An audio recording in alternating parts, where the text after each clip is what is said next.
আকাশবাণী কলকাতা। স্থানীয় সংবাদ পড়ছি সুদীপ বসু। মালদার কালিয়াচকের সুজাপুরে গতকাল প্লাস্টিক কারখানায় বিস্ফোরণের তদন্তে রাজ্য পুলিশের এসটিএফ এর 4 সদস্যের একটি দল আজ সকালে ঘটনাস্থলে গিয়ে নমুনা সংগ্রহ করেছেন।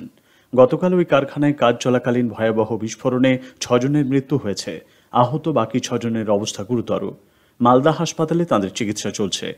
এদিকে রাজ্য সরকার জ্ঞানপাড়ায় ওই প্লাস্টিক কারখানায় বিস্ফোরণে নিহত এবং আহতদের পরিবারের হাতে ক্ষতিপূরণের চেক তুলে দিয়েছে।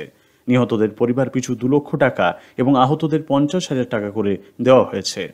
আগেই জানানো হয়েছে, গতকাল কারখানায় কাজ চলাকালীন আচমকা প্রচণ্ড আওয়াজে কেঁপে ওঠে আশপাশের এলাকা। বিস্ফোরণে ধাক্কায় কারখানাটি ভেঙে গুঁড়িয়ে যায়। আজ ছট পুজো।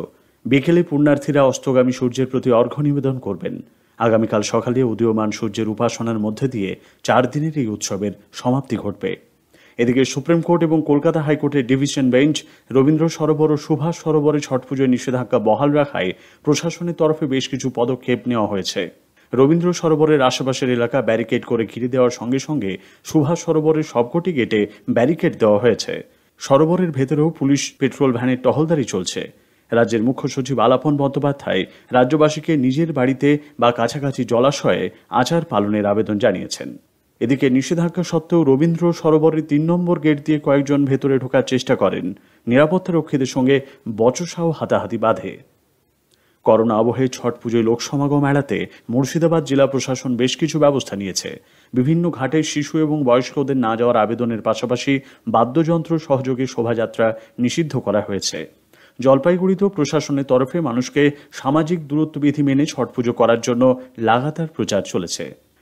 দুর্গাপুজোর পর জগদ্ধাত্রী পুজোতেও দর্শনার্থী ও ভক্তরা বেলুড় মঠে প্রবেশ করতে পারবেন না। করোনা পরিস্থিতিতে সংক্রমণ ঠেকাতে মিশন কর্তৃপক্ষ এই সিদ্ধান্ত নিয়েছে। এবার পুজো হবে প্রার্থনা কক্ষের ভেতরে। তবে সারদা পীঠ ও বেলুড় মঠের ওয়েবসাইট থেকে সরাসরি দেখা যাবে পুজো। সারা দেশের ফের দৈনিক করোনা সংক্রমণ কিছুটা ঊর্ধ্বমুখী। গত 24 ঘন্টায় নতুন করে করোনায় আক্রান্ত হয়েছেন আরও 45,882 জন। সব মিলিয়ে দেশে মোট আক্রান্তের সংখ্যা এখন 90,04,366। কেন্দ্রীয় স্বাস্থ্য মন্ত্রকের আজ সকালের পরিসংখ্যান অনুযায়ী 24 ঘন্টায় সুস্থ হয়েছেন 44,807 জন। আরোগ্যের হার আরও কিছুটা বেড়ে হয়েছে 93.60%।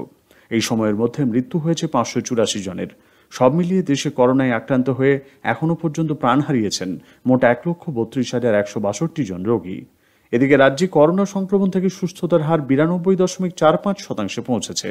অন্যদিকে গত 24 ঘন্টায় নতুন করে 3,620 জন করোনায় সংক্রমিত হওয়ায় এখনও পর্যন্ত মোট 4,45,545 জন এই ভাইরাসে সংক্রমিত হলেন। এর মধ্যে 4,11,759 জন সুস্থ হয়ে উঠেছেন।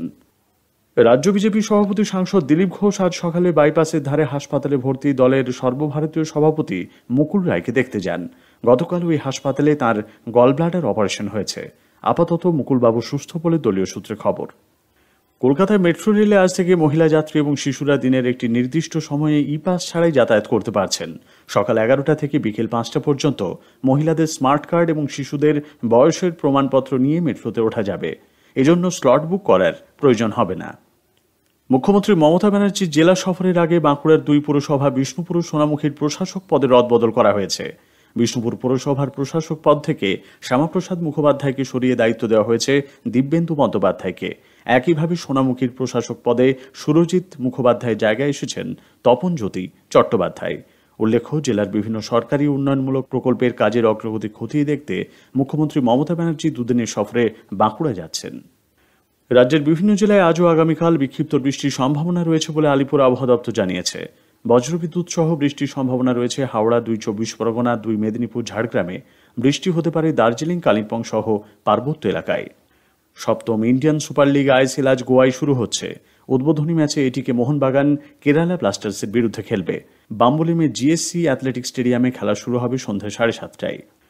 সারদা মঠের প্রবীণ প্রব্রাজিকা বেদান্ত প্রাণা মাতাজির দেহাবসান হয়েছে। বয়স হয়েছিল 77 বছর। সংঘের মুখপাত্র নিবোধত পত্রিকার আজীবন সম্পাদক বেদান্ত প্রাণা ছিলেন রামকৃষ্ণ মিশনের 8ম সভাপতি স্বামী বিশুদ্ধানন্দ মহারাজের মন্ত্রশিষ্যা। স্থানীয় সংবাদ শেষ হল। এরপর বিশেষ সংবাদ দুপুর 3টায়।